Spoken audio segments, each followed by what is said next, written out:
Começa agora o programa Bem Viver, uma prosa sobre saúde, bem-estar, comida e agroecologia. Produção Rádio Brasil de Fato.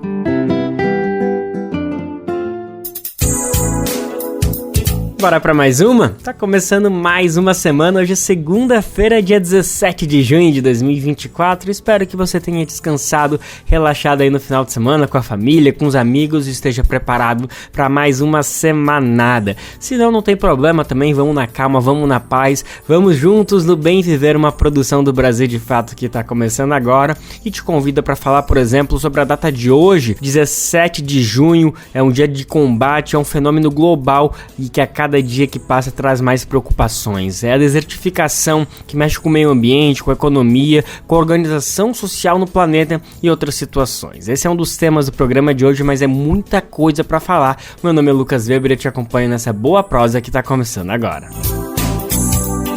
O Brasil se prepara para o segundo Plano Nacional de Combate à Desertificação após a aceleração do fenômeno pelo país. O pesquisador da Fiocruz afirma que acordo global para a pandemia é utopia. PEC das praias. Privatização já é realidade no Brasil e pode piorar se proposta for aprovada no Congresso. Pele da gravidez infantil. Conversamos com a deputada Benedita da Silva sobre o tema. Esses são alguns, mas são vários os destaques do programa de hoje. Bora lá que ele só está começando. Como a gente comentou, hoje é Dia Mundial de Combate à Desertificação. No Brasil, esse fenômeno apresenta desafios crescentes, principalmente no território que compreende o semiárido. Estudos mais recentes revelam uma severa degradação que até avança para outras regiões do país. Há décadas, o assunto tem preocupado o Brasil, apesar dos esforços, as ações e até agora não foram suficientes para deter a desertificação. Agora, por exemplo, em 2024, a gente está completando 20 anos do último Plano Nacional de Combate à Desertificação. Como muita coisa mudou nessas 2 décadas, agora está sendo elaborado o segundo PAB, ou seja, o Plano de Ação Brasileiro, justamente sobre esse tema, a desertificação. E para entender um pouquinho melhor esse cenário, a gente confere agora uma reportagem exclusiva produzida pelo nosso repórter Daniel Lamir. A Caatinga é diversa e cheia de belezas. Além disso, guarda uma riqueza de recursos importantes para a sua fauna e flora e para a vida no planeta. Mas parte desse ecossistema está marcado por cicatrizes profundas em sua superfície. Essas áreas são sinais evidentes de uma degradação causada principalmente por ações humanas inadequadas, o que cientificamente conhecemos como resultado dos fenômenos da desertificação. Edneida Cavalcante, pesquisadora da Fundação Joaquim Nabuco em Recife, Pernambuco, exemplifica. As atividades humanas, em função da maneira como elas são desenvolvidas, então irrigação inadequada, uso do solo de forma insustentável, criação de gado com sobrepastoreio, a mineração, de forma mais agressiva, tudo isso vai desencadeando processos que comprometem a capacidade produtiva, em última instância, do solo. Os impactos da desertificação vão muito além da já preocupante paisagem estéril e sem vida nos territórios. Esse desafio global mexe diretamente no meio ambiente, na economia, na cultura e na organização social, entre outras situações. Aqui no Brasil, os dados mais recentes apresentam uma aceleração desse fenômeno. É o caso, por exemplo, de 8 municípios localizados em Pernambuco e na Bahia que passaram da condição de semiárido para árido. A constatação é do CEMADEM, Centro Nacional de Monitoramento e Alertas de Desastres Naturais. Esse cenário está ligado diretamente aos processos de degradação. De acordo com o MAP Biomas, o ecossistema da Caatinga, que envolve essas áreas agora áridas, desde a década de 90, perdeu 40% da área de rios e lagoas. Além de regiões críticas localizadas no semiárido, há novos territórios considerados suscetíveis à degradação. Um exemplo dessa situação é no Pantanal. A memória de Adriane da Silva Soares, conhecida como Adriane Quilombola, descreve uma paisagem de mudanças no bioma. Ela é da comunidade de Furnas da Boa Sorte, em Corguinho, no Mato Grosso do Sul, e recorda o curso d'água do Rio das Antas. Na época eu tomava banho. Hoje ele ficou totalmente seco. Na minha comunidade já tem 2 anos sem água. Nós não temos água. A água foi furada a 150 metros de perfuração e esse poço secou. Por causa do desmatamento, por causa da ganância desenfreada, porque o grande capital ele pensa em lucrar no hoje. Ele não pensa no amanhã e no depois. Ele pensa em vender e gerar lucro para hoje, amanhã. Ele pensa no máximo filho, ele não pensa nos netos. Por ser signatário da Convenção das Nações Unidas de Combate à Desertificação, o Brasil assume alguns compromissos. Entre eles, melhorar as condições de vida da população impactada, melhorar as condições dos ecossistemas afetados e gerar benefícios globais mediante a aplicação desta convenção. Neste sentido, o país elaborou um Plano Nacional de Combate à Desertificação em 2008. Apesar da importância dele, muita coisa mudou nesses últimos anos. Por isso, o segundo PAB, Plano de Ação Brasileiro de Combate à Desertificação, segue em curso. Alexandre Pires, diretor do Departamento de Combate à Desertificação do Ministério do Meio Ambiente, explica. A elaboração do segundo Plano de Ação Brasileiro de Combate à Desertificação faz escutas nos estados do semiárido brasileiro, à sociedade civil, aos movimentos sociais, aos povos e comunidades tradicionais e aos governos municipais e estaduais. De modo que o segundo plano de combate à desertificação seja reflexo, tenha a cara, esteja ancorado nas realidades, tanto dos problemas que são enfrentados no contexto da desertificação, do bioma caatinga, da realidade das populações de povos tradicionais que vivem nesse território, assim como também ele possa se inspirar ou ser motivo de inspiração a partir das boas práticas de gestão da biodiversidade, de enfrentamento às mudanças climáticas. Já foram realizados 10 seminários estaduais, sendo 9 no Nordeste e 1 em Minas Gerais. Além deles, outros 3 por regiões do Brasil. Apenas a etapa no Sul não foi realizada por conta dos impactos das enchentes no Rio Grande do Sul. Inicialmente previsto para acontecer entre os dias 17 e 19 de junho em Maceió, as novas datas para o Seminário Nacional do PAB serão divulgadas posteriormente, bem como o novo local de realização. O agricultor Antônio Sabino, do município de Santa Cruz da Baixa Verde, participou da etapa em Pernambuco. Eu acho que se cria condições de viver no campo com políticas públicas voltadas para atender a necessidade das ações voltadas para a produção, para a recuperação do meio ambiente, a questão da educação, a valorização do jovem, da inclusão da mulher negra nos espaços políticos. Ele tem uma importância muito grande, porque a gente vai vendo que não funcionou nesse outro e a gente vai colocar ações que possam ser concretas e possível de se realizar nesse período. Para o pesquisador Aldrin Marim, do INSA, Instituto Nacional do Semiárido, o Brasil possui todos os elementos para mitigar os efeitos da desertificação. Além do conhecimento popular e científico, ele ressalta as experiências agroecológicas e o acúmulo de tecnologias importantes que precisam ser democratizadas. Mas, ao mesmo tempo, o nicaragüense que hoje mora em Campina Grande, na Paraíba, defende prioritariamente os avanços nas mediações sobre o tema. Em outras palavras, não adianta os acúmulos de meios se não dermos mais passos em aspectos políticos e educativos diante da questão. Combater a desertificação não necessariamente implica na implantação de práticas, físicas, mecânicas, biológicas para reverter, mas ele implica em um processo de formação, um processo educativo da sociedade como um todo. Então, implica uma mudança no comportamento social, político, cultural e econômico como um todo para reverter esse processo. Além disso, para ele, um dos trunfos está justamente na caatinga, como um bioma eficaz em vários aspectos. De acordo com Aldrin, por exemplo, estudos recentes revelam a importância do bioma no sequestro de carbono, mas tudo isso, óbvio, depende de relações humanas adequadas. A Caatinga nós comparamos com 30 ecossistemas do mundo secos e ela está em segundo lugar mais eficiente em sequestro de carbono. Foram publicados vários artigos, certo? Mas foi elaborado um artigo síntese, onde se consolida esse conhecimento, onde nós estamos publicando o texto Sequestro de Carbono além da Amazônia. Então, temos um potencial, que é o sequestro de carbono, e essa é uma forma de combater a desertificação. Do Recife, da Rádio Brasil de Fato, Daniel Lamir.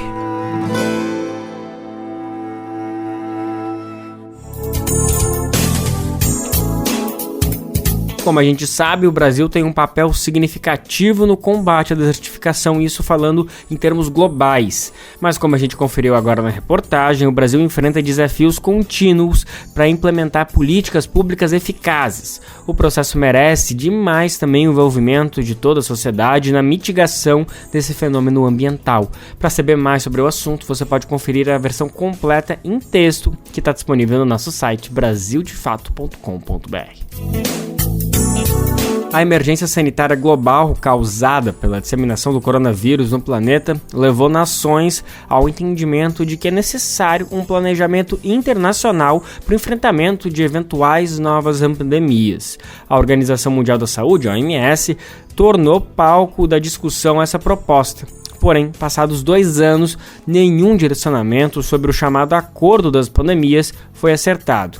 A nossa repórter Nara Lacerda preparou um material especialíssimo para a gente entender quais são os desafios e quais são as perspectivas. Ela conversou com o pesquisador Gustavo Mata, da Escola Nacional de Saúde Pública da Fiocruz, para entender então quais são esses obstáculos. Vamos conferir na edição de hoje do Repórter SUS. O tema de hoje no nosso Repórter SUS é o chamado Acordo das Pandemias, ou melhor, não acordo. Trata-se de uma tentativa de consenso entre os países que estão representados na Organização Mundial da Saúde, a OMS, para lidar com futuras emergências globais a partir dos aprendizados vivenciados durante a pandemia da Covid-19. Não foi uma experiência fácil para nenhum país do mundo. E esse tema vem sendo tratado há 2 anos, era esperado que saísse alguma decisão da Assembleia Mundial da Saúde, que terminou no início do mês, só que não aconteceu nada.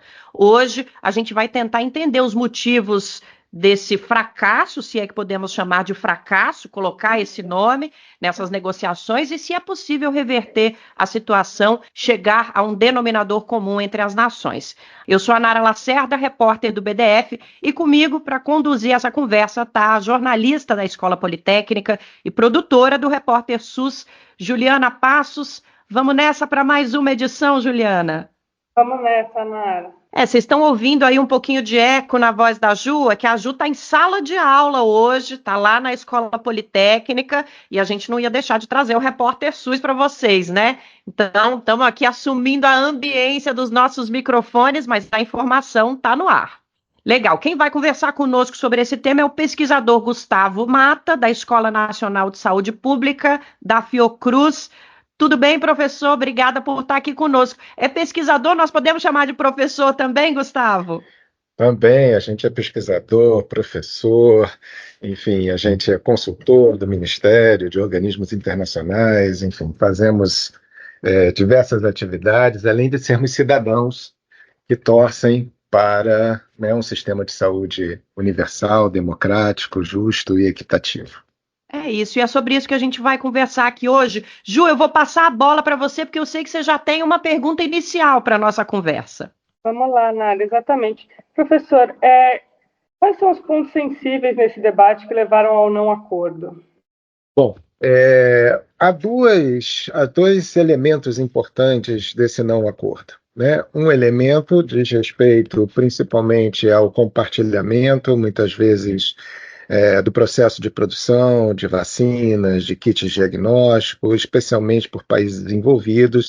no qual eles retêm a maior parte das indústrias médicas e que produzem biofármacos, enfim, que alimentam bastante o chamado mercado, né, de insumos e produtos para a saúde. Esse é um elemento importante que acabou também gerando um atraso e cancelamento de encontros, isso é importante dizer, quer dizer, houve uma estratégia de apagamento durante a emergência, né? Durante a Assembleia Mundial de Saúde, então houve cancelamento, houve não representação, enfim, houve estratégias de adiar a discussão. E outra perspectiva, que também é muito importante, que é a dos países desenvolvidos, que passa a ter uma certa compulsoriedade de uma obrigatoriedade de compartilhamento de dados, de patógenos e uma série de questões. Além de problemas legais, não há uma garantia de que, ao compartilhar esses patógenos ou mesmo dados clínicos ou coisas do tipo, né, esses países teriam acesso também à produção de vacinas, acesso a vacinas. Isso aconteceu durante a Covid, através da verdadeira falência da perspectiva da OMS, da COVAX, que pretendia criar um estoque importante de vacinas para países pobres em desenvolvimento, o que acabou não acontecendo, né? Então, o acordo pandêmico também visa responder essa questão. Então, você tem, de um lado, né, os países ricos, vamos dizer assim, né, protegendo suas economias, né, protegendo, né, seus interesses, principalmente econômicos, e se a gente quiser também colocar seus interesses geopolíticos, porque também há outra dimensão nesses processos, né, e por outro lado, os países pobres em desenvolvimento, tentando, a partir daquilo que é fundamental para desenvolver fármacos, vacinas e tal, que são os dados, né, tentando se proteger para ter alguma produção de equidade, né, nessa relação internacional. É importante primeiro que se entenda que a OMS ela é uma agência das Nações Unidas que trabalha por um sistema de votação, né? A Assembleia é o principal espaço de negociação, porém não é o único. Isso é importante dizer, né? Então, no espaço de votação, cada país membro tem direito a um voto. Por mais que ele seja um país rico ou um país pobre, que dê uma doação maior ou menor ao OMS.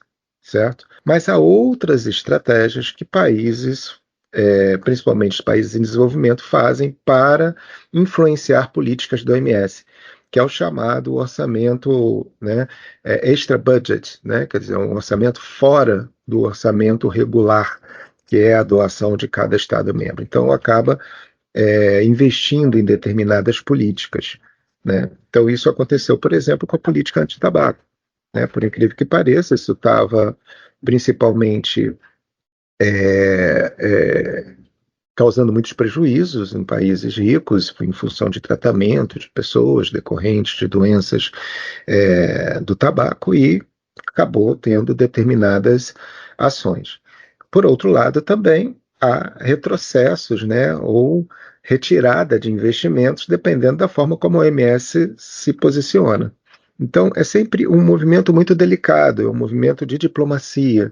Não à toa, né, o diretor-geral, o Tedros Adhanom, ao final, ao reconhecer que não houve avanço, ele disse, não, houve avanço. Né, ele tenta defender a estratégia da OMS e tal, houve avanço. Nesse momento é o que nós estamos conseguindo fazer. De um lado, aprovamos o Regimento Sanitário Internacional, que acaba estabelecendo uma definição do que vem a ser uma emergência sanitária de importância internacional, mudando a antiga lógica, né? Apesar de ainda ter críticas, mas, por outro lado, o acordo pandêmico, que era talvez um dos elementos mais esperados dessa Assembleia Mundial da Saúde, ele não avançou. Professor, eu vou colocar em palavras muito simples aqui para o senhor dizer para a gente se a gente conseguiu entender, porque a situação, para a gente que está de fora, parece tão absurda que a gente precisa ter certeza que é isso mesmo. Então, o que o senhor está falando é que nações representadas e reunidas no âmbito da Organização Mundial da Saúde estão há 2 anos tentando decidir como atuar em eventuais novas pandemias, e por questões econômicas, interesses econômicos, industriais, empresariais, não chegaram a um acordo. E houve alguns movimentos no âmbito da OMS, inclusive de países desenvolvidos e mais economicamente favorecidos, de adiar essa tentativa de acordo. É o que eu entendi da fala do senhor. Então, é uma trava para uma política global que ia nos beneficiar muito. É isso mesmo, professor? É isso mesmo. Você colocou em palavras muito claras. Porém, não é o único evento na história, né? Deixa eu recordar vocês do grande movimento chamado de Alma-Ata para atenção primária em saúde, que ocorreu em 1978. Havia um grande diretor da OMS, o Alfred Mahler, que chama em Alma-Ata, no antigo Cazaquistão, dentro da União Soviética na época, né, uma reunião, né, de vários estados para, né, chamar a atenção para a atenção primária para todos. E ali algumas teses importantes são colocadas, além da defesa da saúde como um direito, havia teses, por exemplo, como necessariamente a quebra de patentes para a produção de medicamentos, principalmente em países pobres. Havia também uma crítica ao investimento e o gasto em produção de armamentos. A gente estava no meio da Guerra Fria e que esses gastos poderiam ser revertidos em sistemas de saúde mais robustos e mais equitativos. Né? No ano seguinte, em represária à política da OMS de Alma-Ata, por exemplo, os Estados Unidos retirou a sua contribuição anual por conta da crítica à política de medicamentos, e outros países aliados fizeram o mesmo. Então, para você perceber que isso são movimentos, né, dentro dessa perspectiva da chamada hoje saúde global, na época nós chamávamos de saúde internacional, né, de pressões, né, e de induções financeiras, econômicas, políticas de toda a ordem. Né? Há outros atores também nessa arena, que não é só a OMS, que tem poder financeiro muito maior, né? Como, por exemplo, o Banco Mundial, a Fundação Bill e Melinda Gates, né? E tantas outras. Então, nesse movimento que hoje é mais complexo do ponto de vista dos atores, né? Há uma necessidade da OMS, né? Não só de ter apoio dos países membros, mas também de outras instituições fora da OMS para poder dar suporte, não só político, mas também financeiro às suas ações. Então, nada de novo né, no cenário. Né? Toda vez que queremos avançar para uma saúde mais equitativa, para uma saúde universal, né, para distribuição de insumos, a gente não está falando nem da transferência de patentes, a gente está falando só da distribuição de vacinas, kits diagnósticos, de tecnologia para países pobres em desenvolvimento.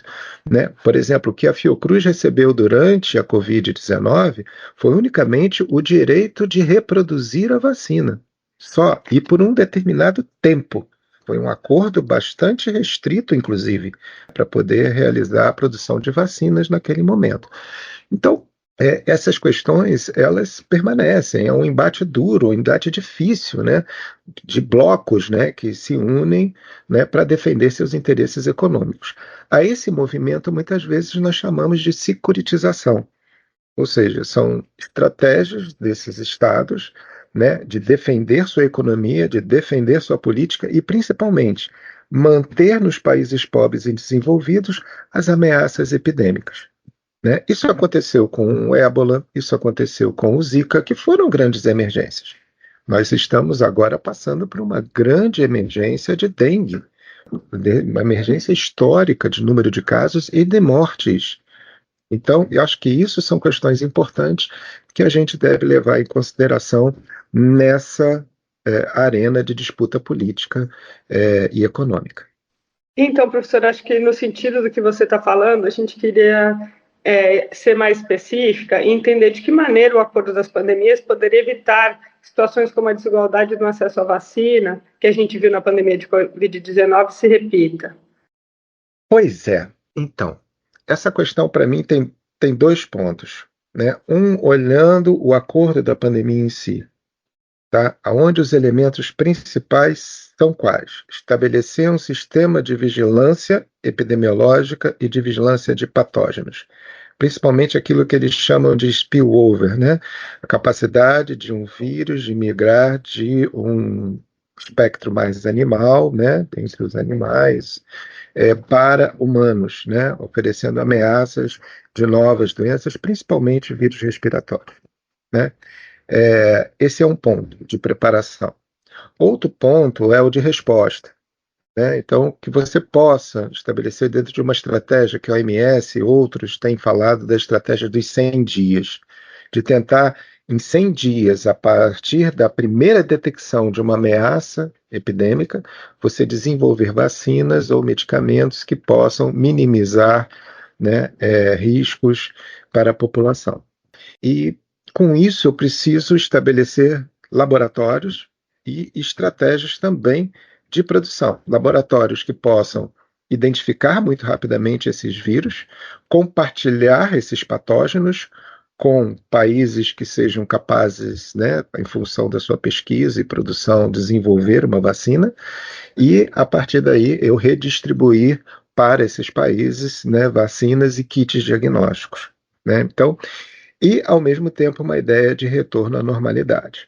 Então, a ideia é que você expanda, principalmente, né, a capacidade de vigilância, né, de detecção, né, tanto epidemiológica quanto da detecção do patógeno, em si, do agente que pode causar a doença, né, e também da redistribuição rápida de vacinas para que você possa rapidamente tentar manter um certo cinturão para que aquela doença, aquela enfermidade não expanda, né, de uma maneira tão rápida como aconteceu com a Covid-19. Tá? Então, esse ciclo é um ciclo formado por uma ideia bastante medicalizada, que é a ideia de que eu tenho uma preparação, né, eu tenho uma resposta e eu tenho uma recuperação a um estado supostamente normal. Nós temos uma crítica em relação a isso, né?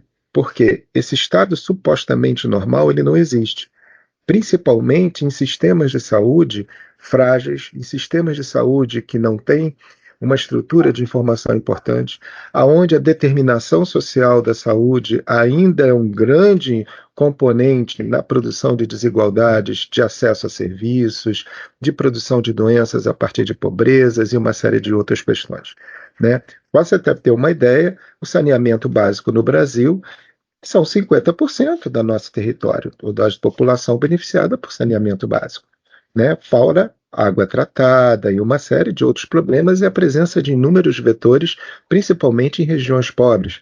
Ou seja, qualquer epidemia nos atinge desigualmente. E dessa desigualdade não existe uma palavra para a OMS. Então, eu acho que existem dimensões que ficaram de fora dessa discussão do acordo pandêmico, entendeu, Juliana? Do ponto de vista do acesso a medicamentos e tudo isso está muito claro, tá? O acordo pandêmico, ele é uma utopia nesse momento, tá? Do ponto de vista da sua realização. O Brasil desenvolveu inúmeras questões que puderam, né, estabelecer uma determinada estrutura. Nem todos os países têm uma Fiocruz, tem um Butantan, por exemplo, que pode, né, trazer uma certa estrutura e uma certa resposta rápida ao sistema, né? Porém, né, uma série de outras dimensões ficam de fora desse processo. A edição completa do Repórter SUS pode ser acessada no site do Brasil de Fato e também nas principais plataformas de podcast. Falando nisso, tem um recadinho que a gente não cansa de compartilhar aqui. Sabia que dá para retransmitir o nosso programa de graça aí na sua emissora comunitária, regional? É uma alegria saber que o Bem Viver está chegando em todos os cantos, de leste a oeste, norte a sul do país. São mais de 300 emissoras que estão com a gente nessa missão de botar o Bem Viver para ficar tocando em qualquer canto, em todo canto do Brasil. Bom, se você tem disponibilidade e interesse, faz o seguinte, vai em radiobrasildefato.com.br e lá você clica em como ser uma rádio parceira, que tem o caminho, o tutorial para você entrar junto com a gente nessa. Vamos falar então sobre a tal da PEC das praias. Uma reportagem do Brasil de Fato aponta que a privatização já é uma realidade por aqui e pode piorar se a proposta de fato for aprovada no Congresso. A região de Angra dos Reis, por exemplo, é conhecida pelas propriedades privadas que, adivinha, dificultam o acesso à praia para todo o público. Vamos conferir agora na reportagem. Jadson dos Santos pertence à 4ª geração da família que nasceu e se criou na Praia do Sono, em Paraty-Mirim, no Rio de Janeiro.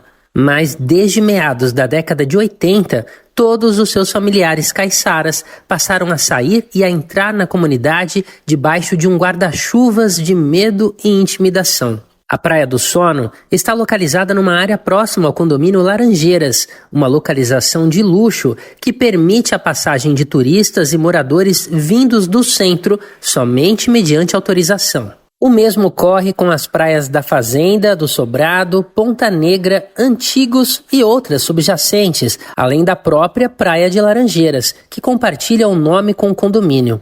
Para atravessar essas praias ou para usufruir desses locais, que é do povo, de domínio público, é preciso uma autorização do condomínio. Esse caso ilustra uma realidade que pode se tornar mais rotineira do que já é, caso a PEC das praias seja aprovada pelo Congresso Nacional. A secretária executiva da plataforma Painel Mar, Carolina Cardoso, comenta que o cenário atual é semelhante ao de privatização nas praias, ainda que isso não esteja previsto na Constituição Federal. Segundo ela, não é difícil encontrar um cidadão que tentou acessar algumas das regiões costeiras e que deu de cara com placas com frases como "não entre, propriedade particular". Quando o acesso não é totalmente bloqueado, é dificultado de diversas formas, como permissão somente mediante autorização de entes privados, intimidação com seguranças e cachorros, existência de trilhas longas para acessar a praia e acesso somente por barco ou limitação de quantidade de pessoas. Nas palavras de Cardoso, muitos lugares dificultam a entrada e que esta é exatamente a intenção. Por exemplo, em Angra também tem um grande resort na frente de uma praia que eles falam que que o cidadão brasileiro não é proibido de acessar a praia. Só que o acesso da praia é super dificultado, tem que fazer uma trilha, enfim. E as pessoas muitas pessoas que não conhecem também os seus direitos, isso a gente presenciava muito lá em Angra dos Reis, acabam falando assim, aquela praia lá é particular, não pode entrar. Inclusive tem praias em Angra de grandes empresários aí da mídia, né, que a gente conhece. Assim, o acesso era dificultado por todos os lados. E as pessoas já tinham, assim, em mente de que aquele não era um espaço para eles, né? As pessoas acabam não se sentindo parte daquele espaço e, muitas vezes desistem, né? Carolina Cardoso afirma que o condomínio Laranjeiras é um caso clássico, principalmente porque trata de injustiça social, de gente que acabou comprando os terrenos de caiçaras por valores baixíssimos, pessoas que tiraram essas populações tradicionais do seu território e construíram um grande empreendimento e agora dificultam o acesso dos antigos moradores àquela praia. A região de Angra dos Reis também é bastante conhecida pelas propriedades privadas que dificultam o acesso às praias.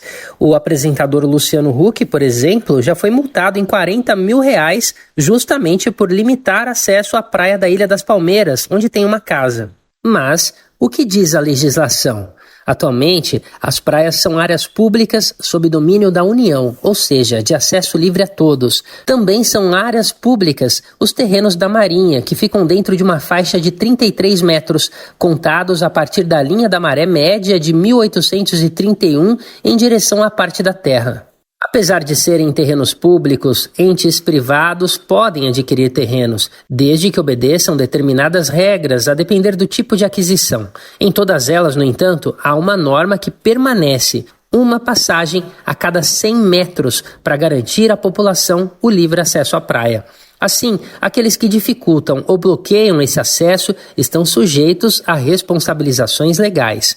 Os cidadãos que encontrarem dificuldade para acessar praias podem denunciar os casos às autoridades como o Ministério Público, a Secretaria Municipal ou Estadual do Meio Ambiente. E caso a situação envolva danos ambientais, também o IBAMA, o Instituto Brasileiro do Meio Ambiente e dos Recursos Naturais, que também pode ser acionado. O relator da PEC das praias em Brasília, o senador Flávio Bolsonaro, do PL, afirmou, após a repercussão negativa sobre a proposta de emenda à Constituição, que o projeto não irá privatizar praias brasileiras. Não há, de fato, nenhuma menção explícita a privatizações no texto da proposta. No entanto, uma das consequências diretas das mudanças da PEC é justamente a possibilidade de se privatizar o acesso às praias. Isso porque abre a oportunidade para que os terrenos da Marinha deixem de ser públicos.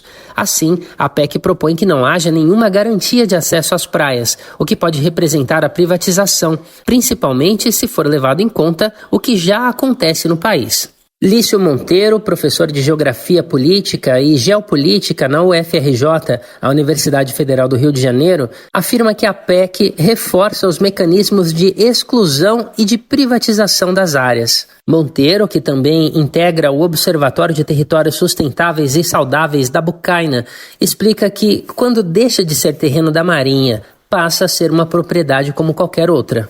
A principal questão aí, né, é a questão do acesso à praia, né? Porque, quer dizer, você tira, né, o poder de incidência, né, quer dizer, a possibilidade de incidência do poder público na garantia das servidões dos acessos a praias nos terrenos que estão adjacentes à praia. Eu acho que esse que é o caminho, né? Então, assim, quando foca, né, a discussão, mas não vai privatizar a praia, não vai privatizar a areia, né? Assim, a questão é que você tem que conseguir chegar na areia, né? O professor da UFRJ acrescenta: a lei não está mudando esse limite de 33 metros, na verdade está mudando o que você pode fazer nessa área que, mesmo nessa área onde pode construir, você não pode fazer o que você quiser, você não pode bloquear o acesso. O Brasil, de fato, entrou em contato com os responsáveis pela gestão do condomínio Laranjeiras, mencionado na reportagem. Esse contato foi feito por WhatsApp e e-mail. Ainda não houve um retorno e o espaço continua aberto para pronunciamentos. De São Paulo, da Rádio Brasil de Fato, com reportagem de Caroline Oliveira. Locução, Douglas Matos. Aqui no Bem Viver a gente vai continuar, com certeza, com muita atenção nessa pauta. Um tema que não pode jamais passar sem um debate amplo e diverso. Aqui a gente está falando de um projeto que mexe em questões sobre a proteção do meio ambiente, a justiça social e a gestão de bens públicos, entre outros temas. Uma possível aprovação poderia alterar muita coisa nas regiões costeiras do Brasil e alterar a vida de muita gente que, por exemplo, sobrevive de sua relação com esses espaços. O assunto agora é o tal do Bolsa Agrotóxico. Pois é, quem tem interesse nisso? Bom, para quem perdeu o bonde da história, esse termo trata das isenções fiscais que beneficiam, adivinha, a indústria do agrotóxico. Sobre essa questão, o Supremo Tribunal Federal suspendeu um julgamento do tema e determinou a realização de audiência pública. Uma ação pede que isenções de tributos a insumos químicos sejam consideradas inconstitucionais. As organizações populares comemoraram a decisão. Vamos entender melhor esse papo? O Brasil de Fato abordou esse tema numa reportagem exclusiva. O ministro Edson Fachin, do Supremo Tribunal Federal, que é o relator da ação que questiona a constitucionalidade das isenções fiscais que beneficiam a indústria dos agrotóxicos, determinou a suspensão do julgamento do caso e a reabertura do processo de instrução, com a realização de uma audiência pública ainda sem data marcada. Essa decisão veio após um intenso debate sobre o tema na última quinta-feira, dia 13, no plenário da Corte. A coordenadora de litigância da organização Terra de Direitos, Camila Gomes, que é parte na ação, comemorou a decisão do relator. O deferimento da realização da audiência pública é uma vitória, para as organizações de direitos humanos que questionam essa política fiscal de benefício aos agrotóxicos, e é uma vitória porque é a garantia de ampliação do debate público sobre uma matéria muito importante. A ação direta de inconstitucionalidade foi movida pelo PSOL em 2016 e questiona a atual política relacionada à taxação dos insumos químicos utilizados na agricultura brasileira. A ADI, como é chamada, argumenta que a isenção ou redução de impostos sobre esses produtos fere os princípios da capacidade contributiva, da seletividade, dos direitos à saúde e do cuidado com o meio ambiente. Atualmente, alguns insumos químicos de uso agrícola têm redução de 60% do ICMS, que é um imposto sobre a circulação de mercadorias e prestação de serviços. Além disso, também contam com isenção total do IPI, o Imposto sobre Produtos Industrializados. Segundo a Abrasco, Associação Brasileira de Saúde Coletiva, estados e União deixaram de arrecadar quase 13 bilhões de reais em 2021 devido a essa política fiscal. Organizações ambientalistas e de direitos humanos argumentam ainda que a atual política funciona como um incentivo ao uso abusivo dos agrotóxicos na produção agrícola brasileira. Durante a sessão no STF, os ministros ouviram as partes envolvidas na ação que levaram ao plenário um debate intenso sobre o tema. A advogada do PSOL, Giovana Patrício, destacou a inversão de princípios da atual política. Isso na medida em que garante margens de lucros altíssimas aos empresários do agronegócio, enquanto os impactos recaem sobre a população. Trata-se aqui de uma internalização dos lucros por empresas multinacionais que movimentam em torno de 60 bilhões de dólares por ano, enquanto a externalização dos custos recai sobre a população e, por consequência, sobre o Sistema Único de Saúde, em evidente afronta ao princípio do poluidor-pagador. O advogado da CNA, Confederação da Agricultura e Pecuária do Brasil, Rodrigo Oliveira Kaufmann, negou que a política fiscal incentive o uso de agrotóxicos na produção agrícola e afirmou que o fim das isenções e reduções de impostos teria impacto na segurança alimentar. Já o representante do IDEC, o Instituto de Defesa do Consumidor, Walter José Fayad, rebateu os argumentos do colega e afirmou que 90% das áreas tratadas com defensivos químicos, ou seja, venenos, foi direcionada para a produção de commodities e não para produzir alimentos. Na mesma linha, o defensor público de São Paulo, Rafael Ramia Munerati, foi enfático ao afirmar que, em mais de 27 anos de vigência dessa política fiscal, o uso de insumos químicos não acabou com a fome no Brasil e ressaltou que não se trata do banimento desses produtos, mas da adoção de uma nova forma de tributação, tudo em consonância com os estudos mais recentes sobre os impactos do uso de agrotóxicos.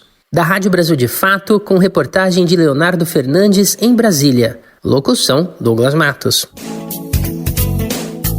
E agora no Bem Viver a gente tem o prazer de receber a deputada federal Benedita da Silva, do PT do Rio de Janeiro. A gente vai falar com ela sobre o projeto de lei 1904 de 2024. Basicamente, a proposta equipara o aborto ao homicídio. Por conta disso, ele vem sendo apelidado pelo PL da gravidez infantil. Ao longo da última semana, especialmente durante o final de semana, diversos movimentos realizaram manifestações nas ruas das cidades e nas capitais brasileiras, mostrando contrariedade a essa proposta que ganhou ritmo de urgência numa manobra do presidente da Casa, Arthur Lira, e isso tudo aconteceu ao longo da semana passada.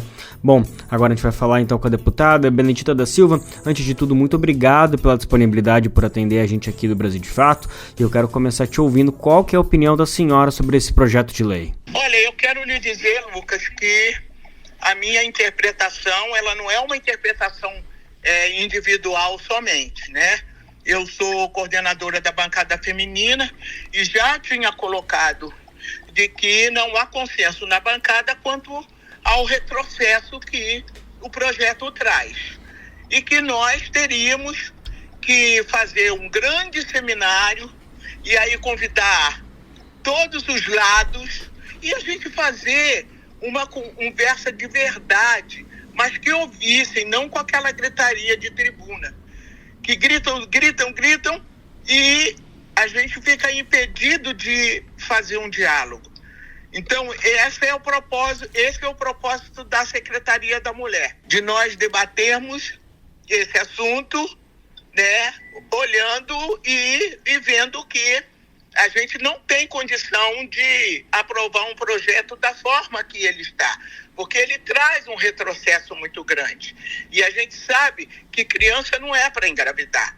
A gente sabe também que tem a gravidez de risco. Por mais que eles tentem dizer que vai ficar preservado, mas no outro momento eles acrescem,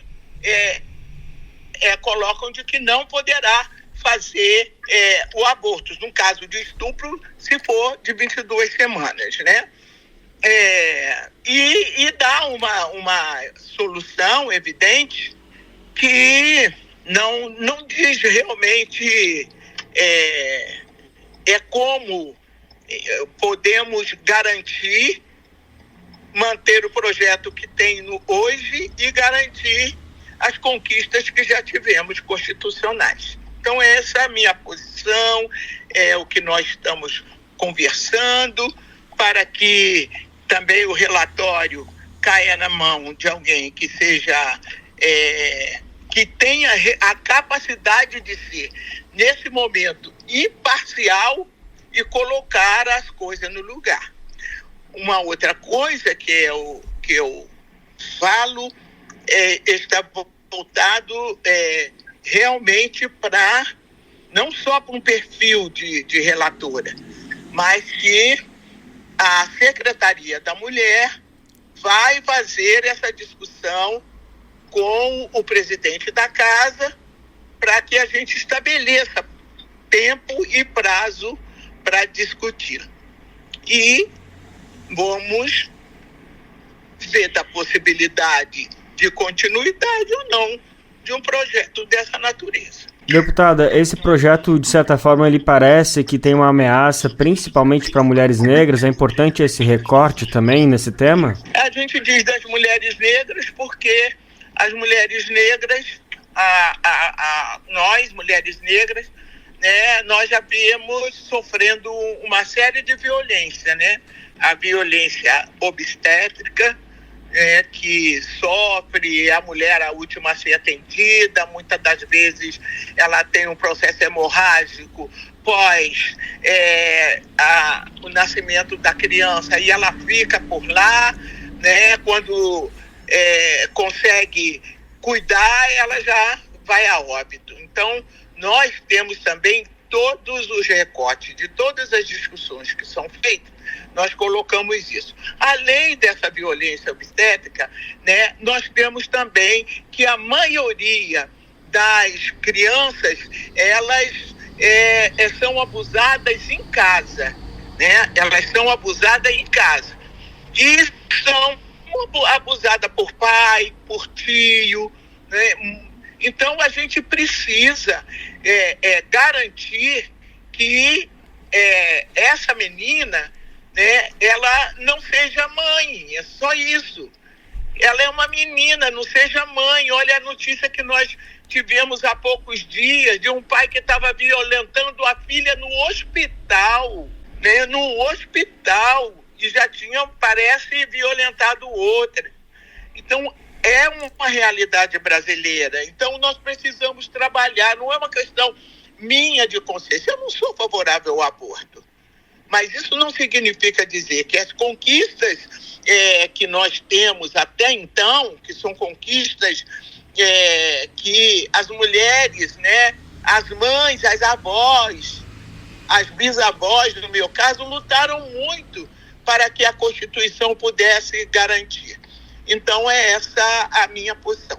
Deputada, o presidente da casa, Arthur Lira, disse que pretende colocar para relatar essa proposta uma deputada mulher de centro. Você confia nessa posição, nesse pronunciamento do deputado? Você acredita que é possível que ele coloque uma pessoa que trabalhe com levando em consideração todas essas questões que a senhora, por exemplo, está levantando? Ou lhe parece apenas um discurso para acalmar os ânimos dentro da casa? Olha, o presidente sabe que o projeto precisa sofrer mudanças. Ele foge totalmente do objetivo que se colocam no discurso. Não é esse o objetivo. Então, se não é esse o objetivo, nós já estamos diante de um projeto inconstitucional. Se ele está fora do objetivo. Mas não queremos entrar nessa seara. O que nós queremos é que qualquer que seja a relatora, que ela possa ter total condição de fazer esse debate, de conversar né, com as mulheres, e não é só nós mulheres parlamentares, de nós para nós, apesar do voto sair de nós. Mas nós não chegamos sozinhas com o nosso voto. Nós conhecemos mulheres, muitas mulheres, que votaram em nós. E essas mulheres querem resposta, sejam elas religiosas ou não. Então é preciso que a gente trate isso com serenidade, né, com equilíbrio, né, e com ouvidos, porque é preciso ouvir. No primeiro momento, nós dissemos que nós que da Secretaria dissemos, não é possível colocar esse projeto, esse tema, não é um tema que você dá urgência e pronto e acabou. E vai discutir depois da urgência. Quando você dá uma urgência, a urgência ela vem acompanhada do mérito. Você bota a urgência num dia, ou às vezes a gente bota a urgência num dia e naquele mesmo dia, de acordo, nós vamos e votamos o mérito. Mas não é o caso. Esse tema é um tema que não passa, é difícil, seja de um lado ou de outro, né? Até as pessoas que são que não são favoráveis ao aborto, mas reconhecem que não pode ter o retrocesso, mesmo essas pessoas, elas estão realmente debatendo e discutindo. Mas um tema desse, que são nós as mulheres, vai dar nas mulheres. Tem a questão da gravidez, mas ninguém pensa também como você faz essa combinação. Então, se é verdade que não vão mexer nada, absolutamente nada, não vai ter nenhum retrocesso, vai ser mais difícil ainda, porque o que querem discutir o projeto que vai impedir, né, que um determinado instrumento seja usado na questão do aborto, vamos dizer, do aborto de uma criança. Eu não tenho nem condição de fazer essa discussão, mas nós temos médicos, né? Nós temos médicos, temos médicas, né? Temos pessoas realmente que estudiosas disso e que vai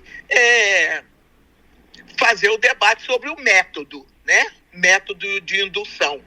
Eu não sou a pessoa, do ponto de vista técnico, para dizer como vai ser o processo de indução. Deputada, a senhora acredita que é o momento do governo federal intervir, seja por meio do próprio presidente Lula, da ministra das Mulheres, Cida Gonçalves? Não.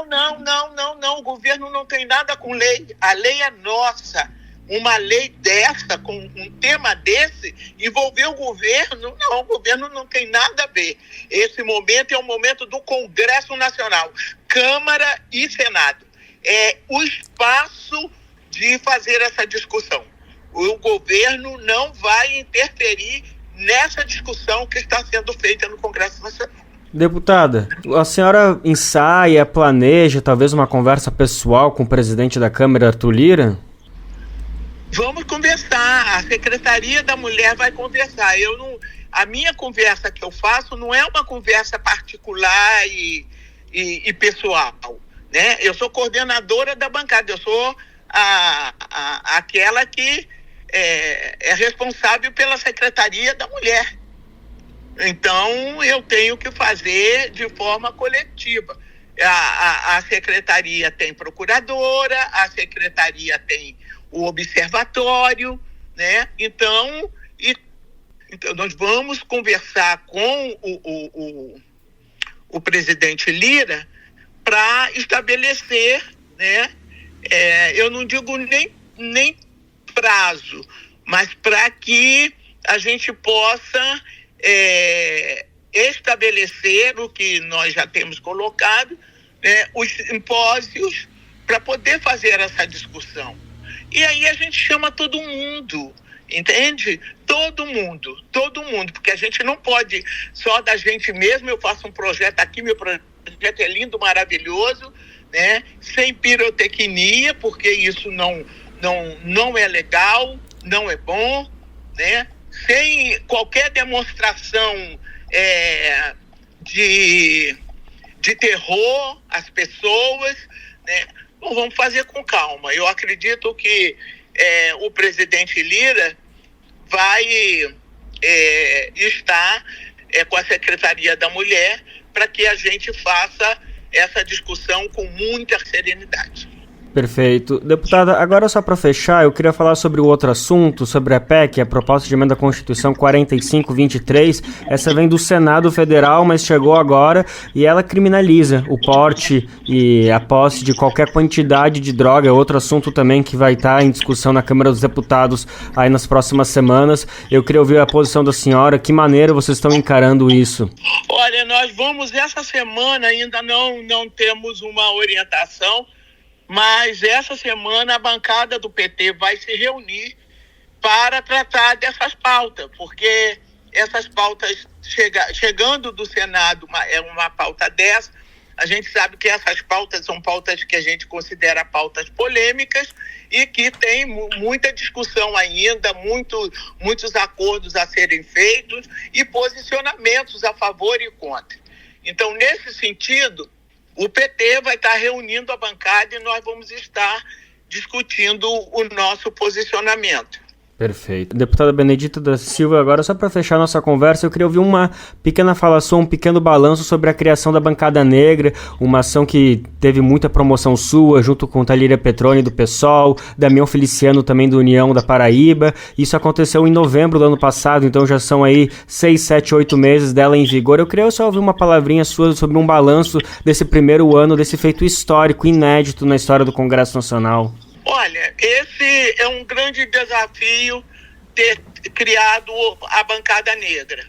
Mas nós não a criamos só com o título Bancada Negra. Nós precisamos, nesse momento, fazer parte dos debates que nós consideramos que são debates que dizem respeito também à nossa população negra brasileira, né? Nós temos uma discussão a ser feita com sempre as ameaças de tirarem as políticas de cotas.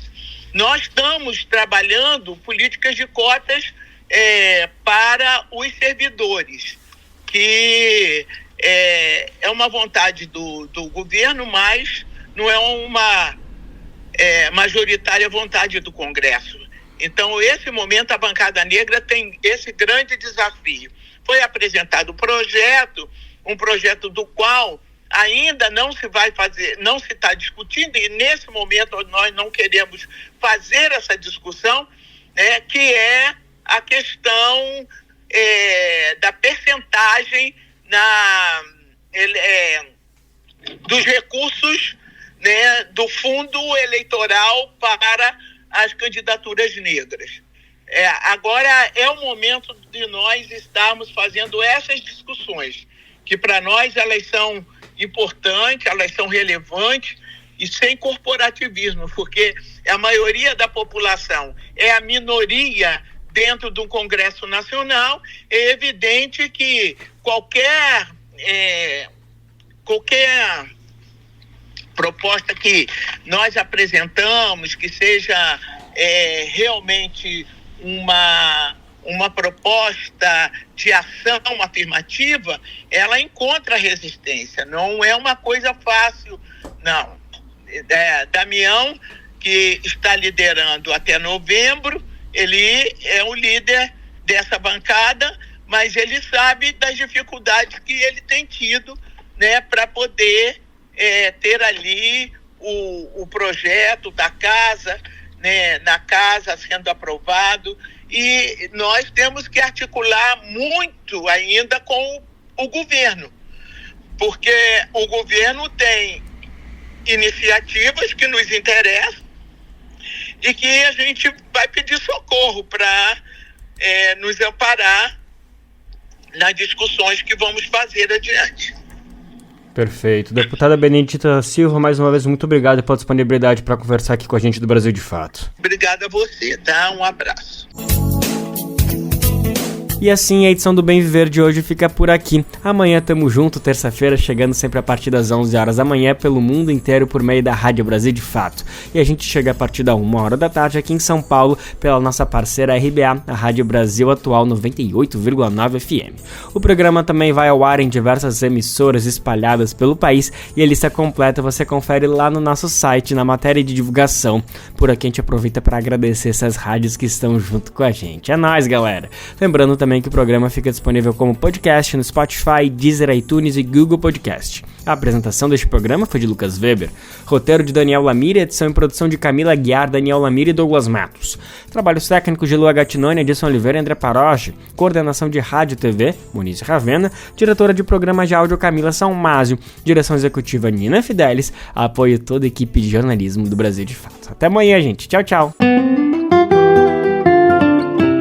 Você ouviu o programa Bem Viver, uma prosa sobre saúde, bem-estar, comida e agroecologia.